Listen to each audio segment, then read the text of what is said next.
Burası Sri Lanka'nın İsviçre'si olarak biliniyor. Ben Sri Lanka'yı çok beğendim. Keşke daha önce gelseymişim dediğim bir ülke oldu. Öyle bir yerde yaşıyorlar. Bak evlerinin içi bu.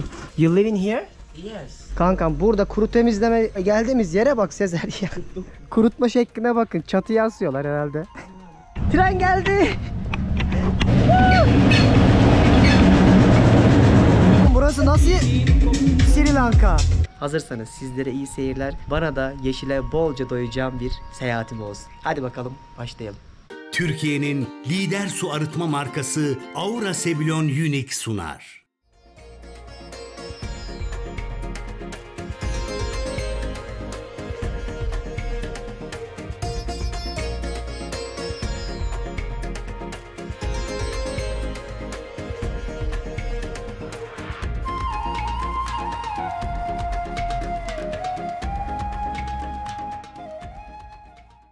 Günaydınlar.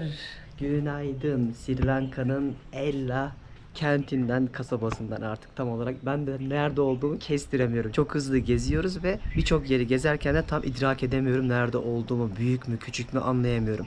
Ama bildiğim tek şey var. O da önceki bölümde çok kötü bir yerde kalmak üzereyken son anda vazgeçtik hatırlarsanız. Ve kendimizi o otelden attık çünkü buraya çok fazla yağmur yağdı ve nehir kenarlarındaki otellerin bazılarında böyle yağmur çok yağdığı zaman sularına karışıyormuş nehir suyu ve çeşmeden dahi suyu açtığınızda bildiğiniz topraklı geliyordu. Dedik biz burada kalamayız. Aynı zamanda içeride kelebekler, örümcekler, böcekler vardı. Buna da tamam. Bunu da daha önce binlerce kez yaşadık. Eyvallah ama hani cibinliğin de etrafı açık olmaz dedik yani. Hani gece rahat uyuyalım en azından. Korkarak uyumayalım. Oradan vazgeçtik ve direkt kendimizi arabaya attık ve Ella'ya geldik. Ella'da böyle bir yerde kalıyoruz. Yol manzaralarını size bir önceki bölümde trendeyken anlatmıştım. Burası Sri Lanka'nın İsviçre'si olarak biliniyor. Her yer yayla, her yer yemyeşil, her yerden böyle bulutlar sanki süzülerek köylerin içerisinden geçiyor. Ve kaldığımız yeri bak şöyle göstereyim. Bir odam var benim. Şurada duşum, tuvaletim vardı. Gayet idare eder abi. İş görür. En azından temiz ve güvenli.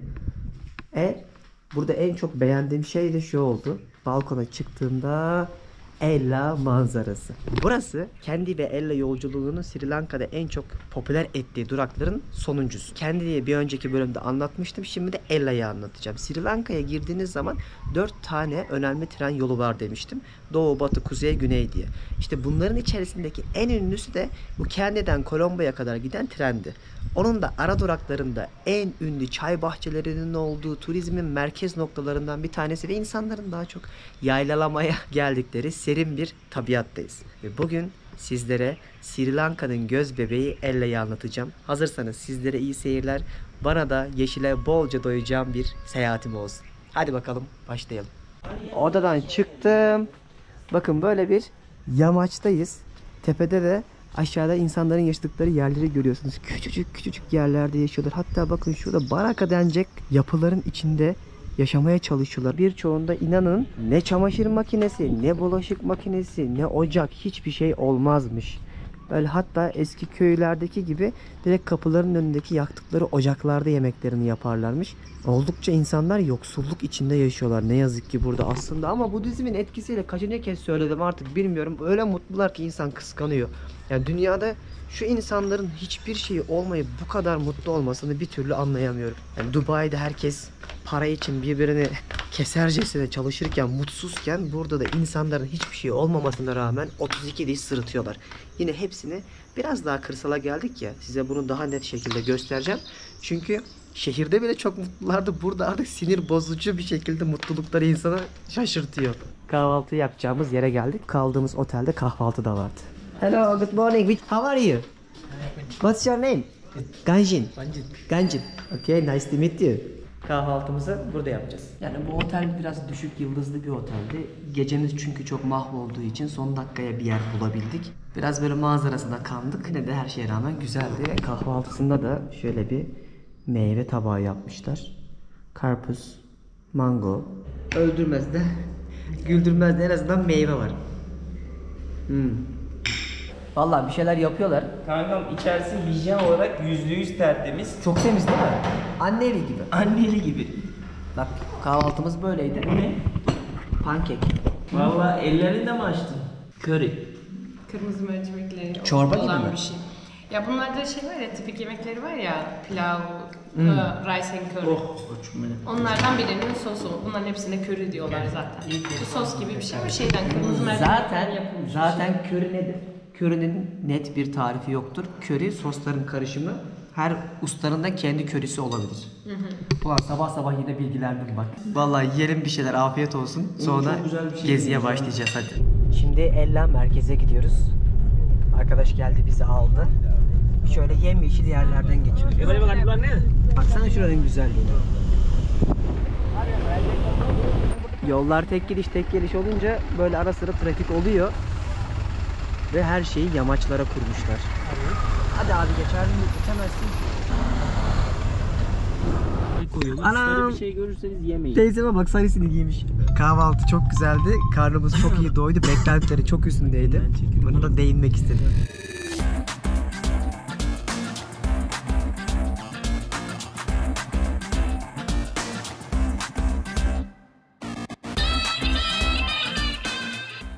Kıyafetleri yıkamaya vereceğiz. Artık var ya kıyafetler kokuştu. Şöyle bir yer bulduk. Muhtemelen 600K falan kankam.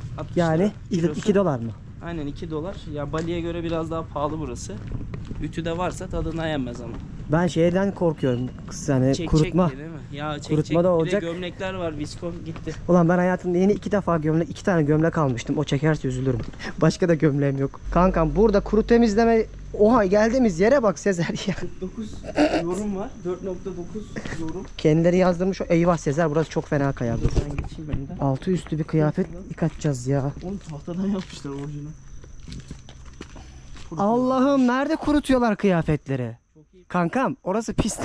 Kurutma şekline bakın. Çatıya asıyorlar herhalde.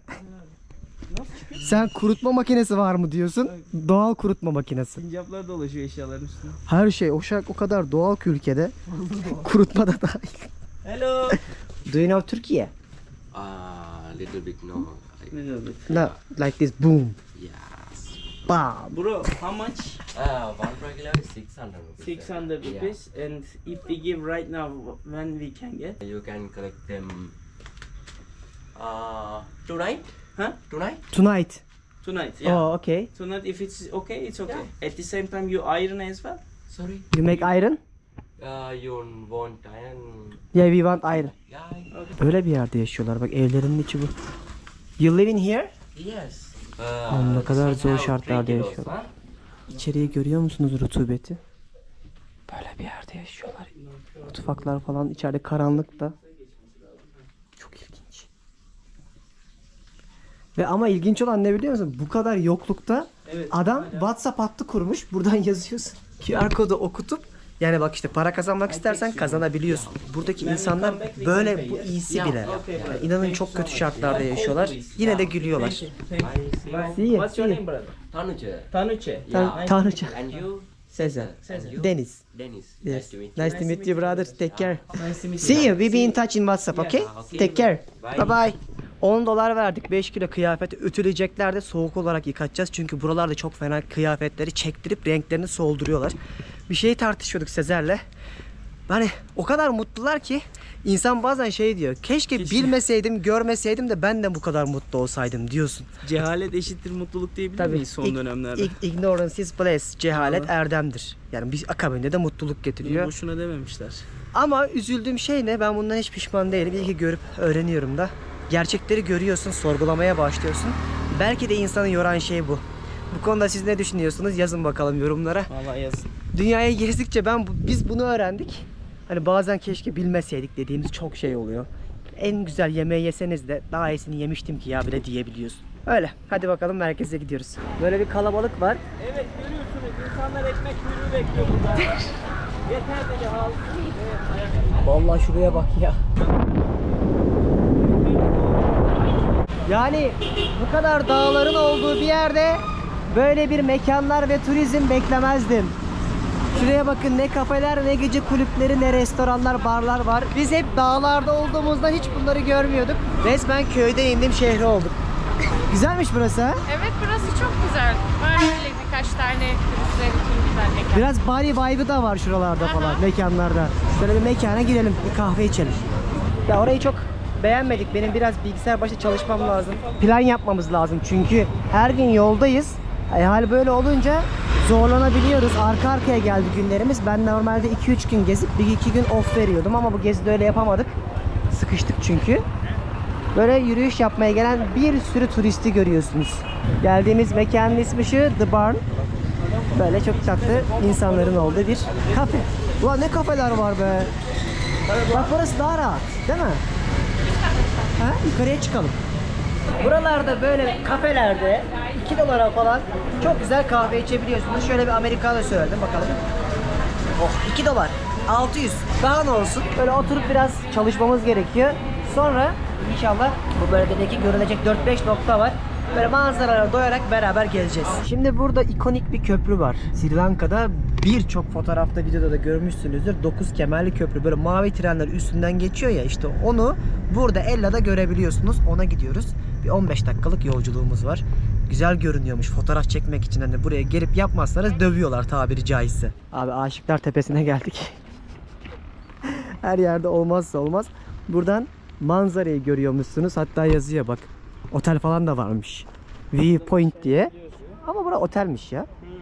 Şu karşı tarafları görebiliyorsun. Her yeri dağların başına oteller yapmışlar. Bak şuralara. Şöyle şu yollardan, daracık yerlerden bakın 2 araba zorla geçmeye çalışıyoruz. Ama işin ilginç yanı her yere sıcak asfalt dökmüşler.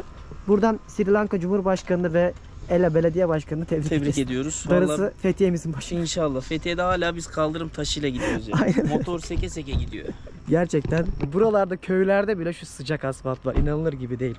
Hadi yola devam. Yemin ederim bağırmasam, ses etmesem çarptık. Telefona bakıyor. Viraja dönüyor bir de. Telefona bakıyor. Aldım elinden, telefonla aldım, ne olur ne olmaz diye.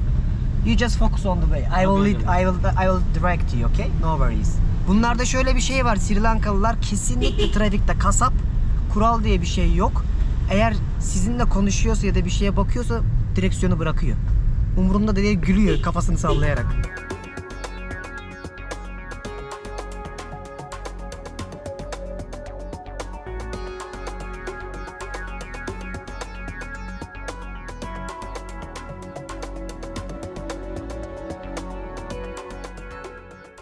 Biz yolların güzelliğine bak. Şu yollardan geldik, arabamızı park ettik. Burası da işte ülkedeki en ünlü turistik nokta. Yukarıya doğru şuradan çıkılacakmış. Böyle bağıran köpek gördüm ilk defa. Ne dedim ben sana? Havlayan köpek ısırmaz kardeşim. Köpekler bile çok sakin var ya, gerçekten öyle sakin büyütmüşler. Şurada mesela kirli bir kuyuyu görüyor musunuz? Su böyle ağzına kadar dolmuş mesela. Bu ablam burada yaşıyor. Tavukları var, horozları var. It was pretty much clean compared to especially India. Yeah. What is the main reason so the people are not throwing garbages to the streets? Because most of the times it's people's because this is a tourist area, so those days like it was not like this. It was something like India. Very bad. Very badly. So after that they instruct us to like put garbage like there were places, and the garbage system the government organized this thing garbage collectors must be convenient. So you are saying that it was much worse before. Yeah. But I have read or I have been informed that there are restrictions if you throw your garbage out. Yeah. So you're gonna maybe even be in jail or you gotta pay money, right? Pay money because in Colombo there are some rules. In Sri Lanka, Yeah. generally, or Yeah. only Colombo? Colombo like restricted areas you can throw garbage, and most of them like they like treated the people's attitude. So they change the people's attitude. Not throwing anything here. Getting realized It's about more like not as a rule, but then again it's about the people's minds. exactly. So that's all So now matters. they are more protective. Yeah. Tren geldi. Koşun.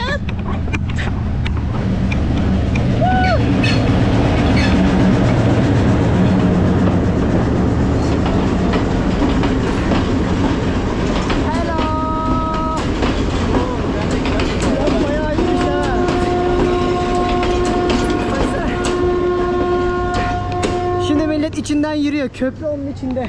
Burada böyle çok lüks trenler de var. Bir özel tren vardı hani. 12.900. Dolar. Aha. Radar tren var ama içinde böyle şampanyalar falan patlatıyorlar. Bayağı iyiydi o. Ama yol yine aynı yol. Evet, tünelin içinden yürünüyor işte.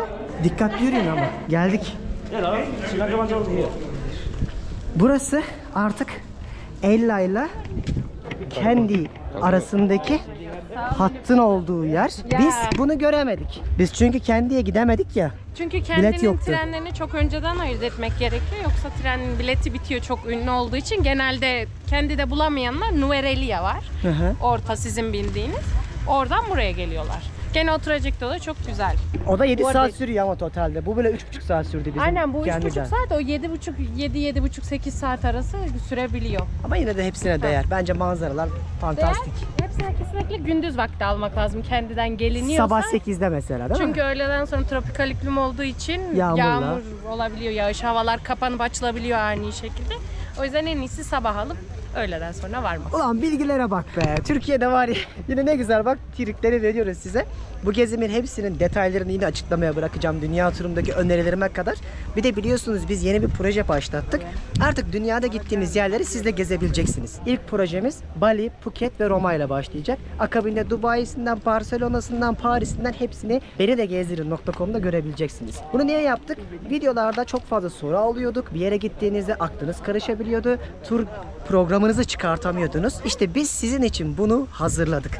Açıklamaya bıraktığım bağlantıdan Benidegezdirin'den gideceğiniz şehri seçeceksiniz. Seyahat programını oradan satın alacaksınız. Bir kahve parasına çok cüzi bir fiyatta da tuttuk. Bunun da sebebi arkada çok büyük bir ekibimiz var ve yazılım için ciddi para harcıyoruz. Bunu Türkiye'de yapan başka kimse yoktu.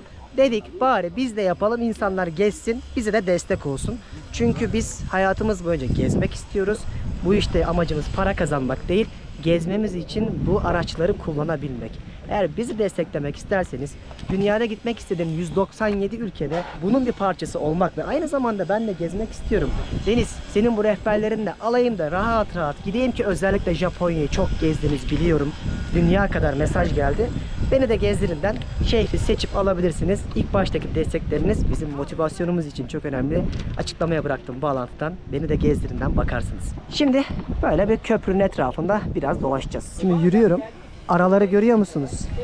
Yani 150 sene önce İngilizler yapmış. Sonra hiçbir şeye bakmamışlar. Bir tane hat bile doğru düzgün açılmamış. Bunu yapmalarının sebebi de neymiş biliyor musunuz? Buralardaki çay bahçelerinden çayları toplatmışlar ve Colombo limanına buradan bu tren hatlarıyla götürmüşler. Önce kahveyi denemişler, olmamış. İstedikleri tadı alamamışlar. Sonra yağmur ve iklim koşulları o kadar iyiymiş ki burada ki 1000 metre civarındayız. Bildiğiniz yayla gibi. Oldu bu sefer demişler. Kraliçeye bile buradan hep böyle çay göndermişler ki yüzlerce yıl boyunca kraliçeler sadece buranın Seylan, yani Seylan, Sri Lanka çayını içerlermiş. Şimdi şurada mesela bir çalışma görüyorsunuz. Çok nadir de olsa. Hi girls, how are you? The world is so small, huh? How is it going? Good? Is it much better than you expected or beautiful, right? We also love the nature in Ella. It was amazing. And the train as well. The train was good. Yeah, but being on the train was amazing. It was in my bucket list, and it was worth it. Very good. How was it for you? Amazing. Yeah. Great time. Yeah. So good. Hey guys, how are you? Aa, geldi bizim mahallenin muhtarı geldi.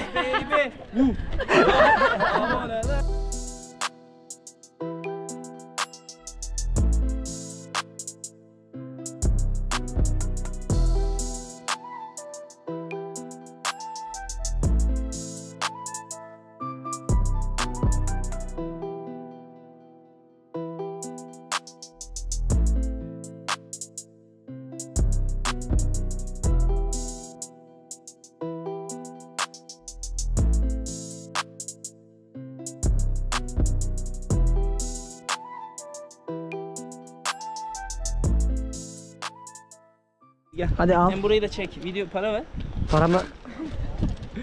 Kaç paraymış sorsana. How much? You take too much. Nasıl çok? 20 lira lan.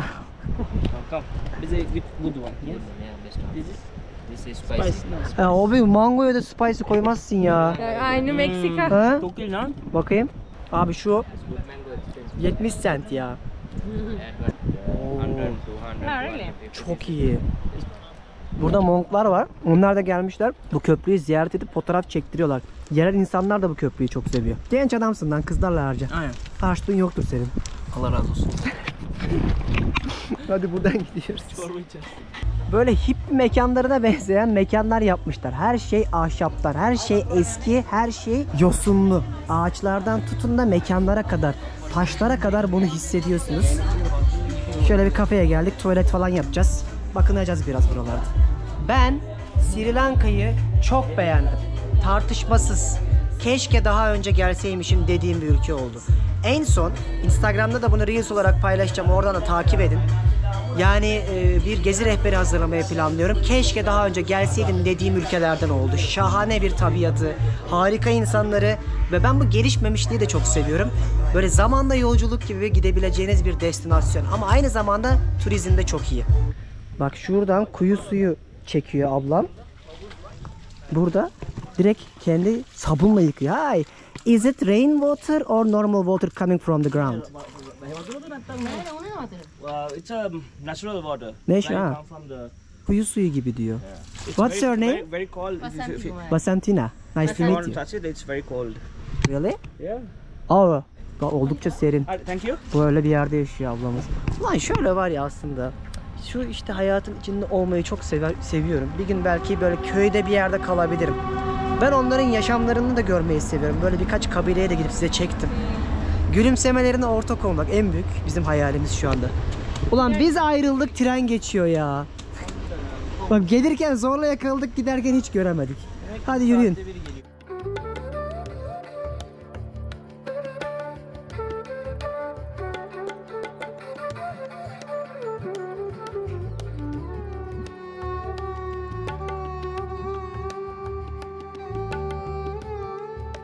Şimdi yemek yemeye geldik. Böyle güzel bir restoran bulmuştuk. Havuz manzaralı falan. Onu takılacağız biraz. Öğlen yemeği saati. İstisnasız bütün lüks yerlerde böyle kapılar böyle elle açılıyor. Ay! Hepsinde yani gittiğimiz en iyi otelde de, en iyi beach club gibi yerlerde de olsun elle manuel şekilde devam ediyorlar. Fins Beach Club'a geldik sana. Beach club'a mı geldik?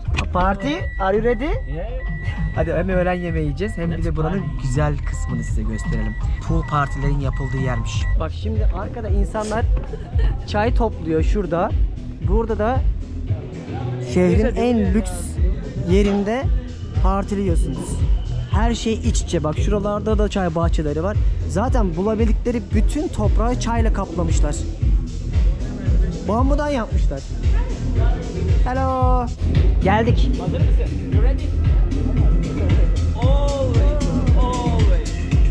Oğlum burası nasıl? Sri Lanka. Allah Allah. Ben şok. Yemek için geldik ama şurada Infinity Pool da yapmışlar sol tarafta. Görüyor musunuz? Hello. Hi. Vay. Manzaranın güzelliğine bak. Bak buralar komple görebildiğiniz her yer arkadaşlar. Çay bahçeleri. Eminim burası İsviçre'de olsaydı mesela şu iki dağın arasından bir yerden de bir finiküler tren geçirtirlerdi. Buranın da İsviçre'si böyle. Şurada Bali usulü salıncaklar yapmışlar bakın. Şöyle uçarak yine aynı şekilde fotoğraf çektirebiliyorsunuz manzaraya karşı ama kimse havuza girmiyor çünkü hava çok serin. Şu an 1100 metredeyiz ve huzurlarınızda o dünyaca ünlü Sri Lanka'nın yaylaları.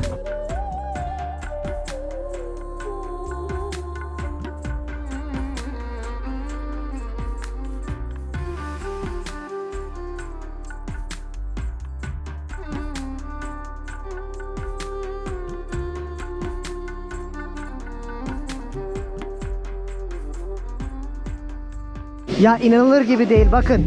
Bir tane bira 120 TL'ye geliyor böyle bir yerde. Çok uygun. Bunu diyordum size işte yani gerçekten saçma uygunluğu var. Sri Lanka'nın. Burası havuz kısmı. Yine her zamanki gibi deniz pehlivanın gittiği bir yerde güneş yok. Şaşırmıyorum artık bıraktım. Burada isterseniz şunları kiralayabiliyorsunuz ve böyle şahane bir tabiatla beraber manzarası var. İçerinin tasarımı da çok güzel. Beklentilerin üstünde çıktı. Yemek yiyelim. Çok açız. Burada jacuzzi alanı var. Şöyle bir manzarada jacuzzi keyfi yaptırıyorlar. Vay anasını ya. Valla kapitalin olduğu her yerde her şey mümkün. Sri Lanka'ya da bayağı girmiş. İşte bak bütün videoları böyle çekiyor bak. Gidiyor rastgele birilerini buluyor. Hiç utanma, arlanma, çekinme, gördün mü? İnsanlar rahatsız ediyor. Utandık artık Sezer. Ve adamlar da bunu seviyor yani, fark ediyor musun? Enerjisi ne kadar yüksek. Sosyal çocuk ya. Şeytan tüyü derler ya, öyle bir şey. Var şeytan var içinde. Ne diyorsun benim hakkımda? Yok be kardeşim, seni övüyordum. Şöyle bir makarna söyledim, $10. Orada pizza var, sandviç falan söyledik. Yani $8-10 civarında. Beklentilerimiz çok düşük. Hizmet kalitesi Sri Lanka'da çok düşük.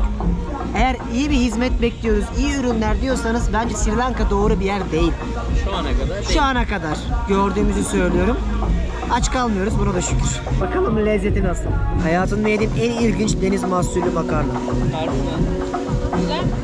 Güzel olsun, suratı böyle olur mu? Her yerde baharat, her şeye baharat kullanıyorlar. Vallahi 4 kişi yedik içtik, $50 para verdik. $12,5 falan kişi başı. Kalite çok düşük. Yani o Bali'deki, Phuket'teki, Dubai'deki, Maldivler'deki ya da birçok yerde gösterdiğim kaliteyi asla beklemeyin. Standartlarınızı yüksek tutmayın. Sri Lanka'nın bence geneli böyle. O yüzden hani bir kere daha deneyimledikten sonra size bu mesajı vermek istiyorum. Buranın en turistik yerinde bile hizmet olarak çok kötü. Nün üstü. Öyle söyleyeyim.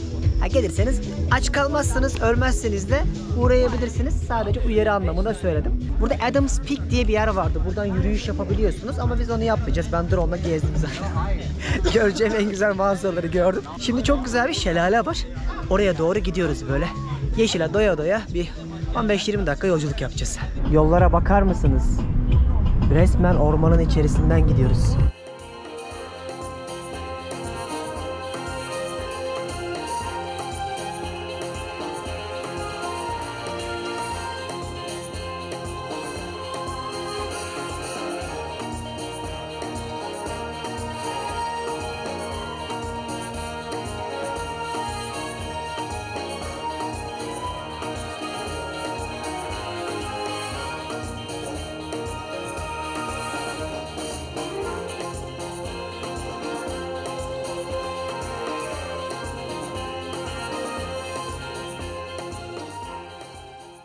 Ravana Şelalesi'ne geldik.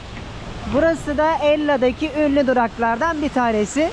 Böyle 80 metre yukarıdan aşağıya akan suları görebiliyorsunuz. Çok yüksek bir debisi yok gördüğüm kadarıyla. Yani ben size ne şelaleler gösterdim ama tabiatın ortasında olduğunuzda yine de şu ses, şu manzara insanı mutlu ediyor. Çok güzel korumuşlar bunları.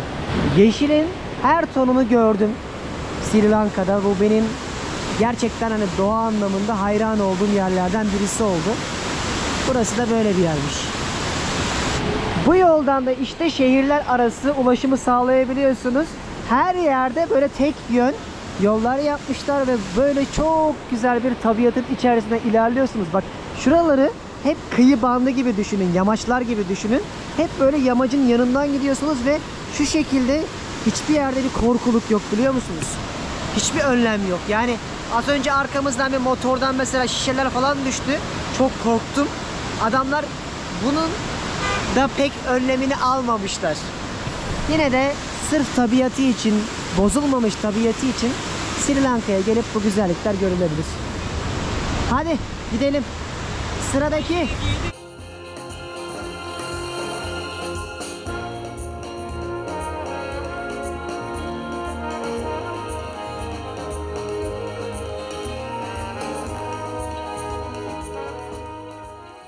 Abi şimdi burada çok ünlü bir masaj var. Ayurveda adında. Bu coğrafyaya da Güneydoğu Asya'dan gelmiş. Özellikle zihni, bedeni ve ruhu temizleyecek şekilde masaj yapıyorlar. Aynen Tayland'daki ve Endonezya'daki gibi.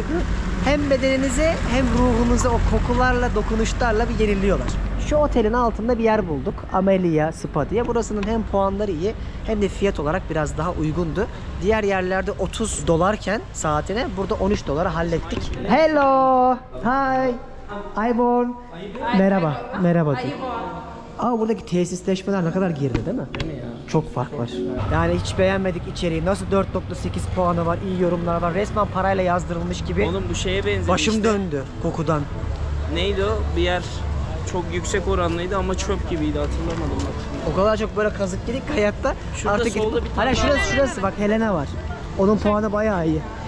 Zaten her şey şu 200 metrede. Bu kadar bar, restoran, kafe, masaj salonları hepsi buranın merkezinde. Ama çok tabi gelişmemiş yerler. Daha buranın çok yolu var. Heh, burasıydı. Helena. Burası galiba giriş. Gir. Bekleyelim şurada. Hello. Şu 7000'miş normalde, bak full body masaj. 5'e bağladık gibi, hadi. Heyecanlıyız. Bağlayamadık gibi ama. Ama mekanlar Tayland'dakilerin 100 sene gerisinde değil mi? Yani Tayland'da o çirkin Binalarda bile binalarda bile ne kadar sunum güzel. ferah koku, çok fark var.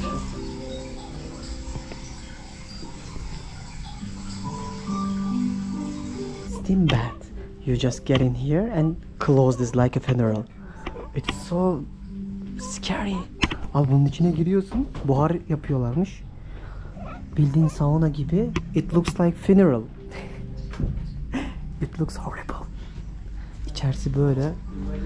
Buranın şartlarında fena değil. Allah, hiç temiz görünmüyor, bakalım. Hakkımızda hayırlısı. Masaj fena değildi. İşte yani Sri Lanka şartlarında orta karar diyelim. En azından vücudumuzdaki yükü aldı. Buna da şükür. Bir enerjimizi attık, dinlendik. Şimdi bir otele geçeceğiz. Üstümüzü değiştireceğiz.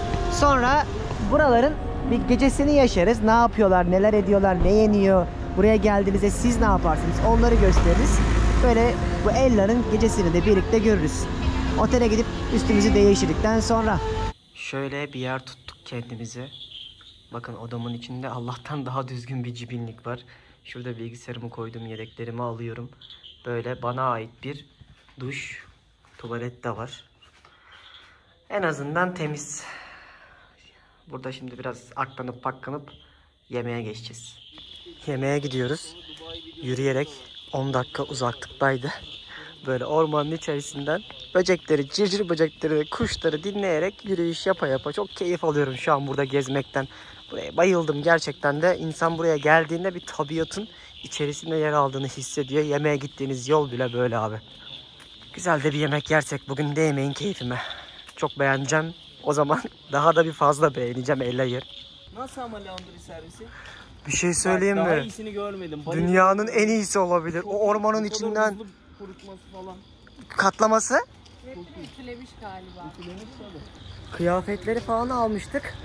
O kadar güzel katlamış, o kadar güzel kokuyor, o kadar güzel böyle paketlemiş ki helali hoş olsun. Sıfır umudumuz vardı. Hizmette kaç para verdik? 10 dolar mı?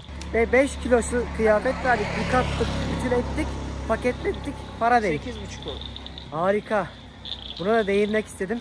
Eğer buraya gelirseniz Kesin onları bulun. açacağı gitsinler ya. Çok gariban bir çocuk yani. çok iyi insanlardı. Çok da hizmetleri iyiydi. Bak akşam olunca her yer ışıklanmış, daha da canlanmış. Millet sokaklara çıkmaya başlamış. Şurada bir manavımız var. Yeşillik satıyorlar daha çok. Mangosuz olmaz tabii. Şurada bir kafemiz var. Tuk tuk ailemiz var. Ay. Yine selamlaşmalar devam. Şurada çok güzel bir otel var bak. Vallahi bizim otel falan çok kötü. Yine. Ya lanet olsun. Milletin yanisi kötü olur. Gelmeyin arkadaşlar. Ucuz yere para vermeyin. Kankam yoktu, yer yok ki ama gördük, baktık. Yok. Biraz Son dakika. Hadi son dakika ya. Sendeki bu cimrilik bizi mahvetti. Hadi yemek yiyeceğiz. Artık acız. Bak şurada bir tane süpermarket var. Ne alırsanız bulabiliyor musunuz içeride? Şurası da Seylan çayı içip deneyebileceğiniz bir alışveriş dükkanı. Akşamlar yine hareketli görünüyor. Yani hiçbir şey yok değil gördüğünüz gibi. Küçük bir hippie kasabası gibi düşünebilirsiniz. Şöyle bir mekana geldik. Buranın en iyilerinden biriymiş. Adı Chill. Rahatla Türkçesi. Girelim burada yemeğimizi yiyelim. Güzel bir yer yazmışlar. Övmüşler. Barı falan değilmiş restoranında. Ay. Daha girer girmezler. How are you guys? Good.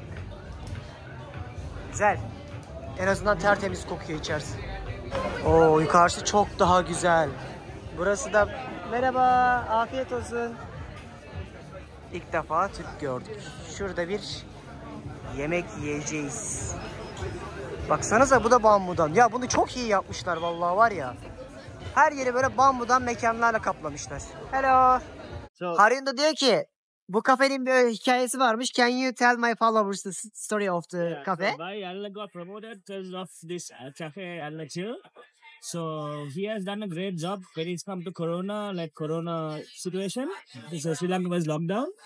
There was 300 to 500 tourists who's stuck in Allah town. So what the person Allah Chill's Allah owner's name is Darshana. So he's provided free food to each and every tourist who's in Allah. So which means breakfast, lunch, dinner, so all included. So thanks to him. Yeah, thanks to him. So now a lot of tourists are coming to Allah. Thank you very much. Ya iyi insanlar bakın dünyanın her yerinde olabiliyormuş. Adam böyle bir şey yapmış buranın sahibi. Kentin de en ünlü ve turizmi de yönlendiren yeriymiş burası. Şimdi oturduk bir şeyler içiyoruz. Size şöyle söyleyeyim. Şu bir şişe şarap 20 dolar.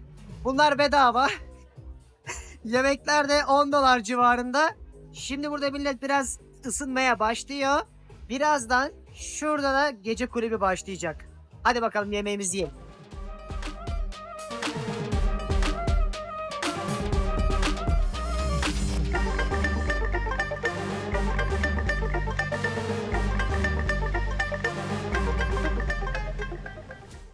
Günaydın. Ya dün böyle birazcık cozuttuk. Özlemişiz köyden şehre inince dedik biraz eğlenelim. Bayağı böyle bir 4'e kadar falan takıldık. Şu an saat 10. 6 saatçik uyudum ama enerjimiz yerinde. Lakin size kötü bir şey göstermek istiyorum. Onu görün sonra videoyu kapatacağım. Bakın. Allah'ım her yerler o kadar çok kelebek gelmiş ki gece. Duştaki ışığı açık unutmuşum. Oradaki pencereden içeriye girmişler. Binlercesi vardı gece. Sonra geri uçtu. Kalanlar bunlar. Ölen ölmüş. Üzüldüm. Ne yapayım? Benim de istediğim bir şey değil bu ama oldu. Velhasıl kelam bu bölümlük benden bu kadar. Şimdi biz buradan ayrılıyoruz. Ama şunu söylemek istiyorum. Bir daha Sri Lanka'ya gelirsem Elle'ye çok daha uzun zaman ayırırım. En az 2-3 gün kalırım. Buradaki birçok yürüyüş rotasında da yürümek isterdim. Bu birazcık keşif gezisi gibi oldu.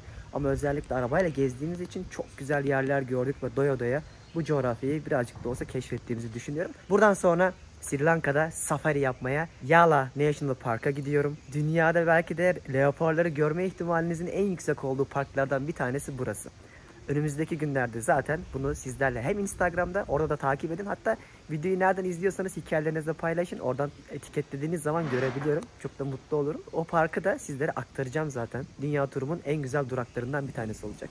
Hadi bakalım şimdilik benden Sri Lanka'dan bu kadar. Bir sonraki bölümde görüşmek üzere. Bay bay. Türkiye'nin lider su arıtma markası Aura Sebilon Unique sundu.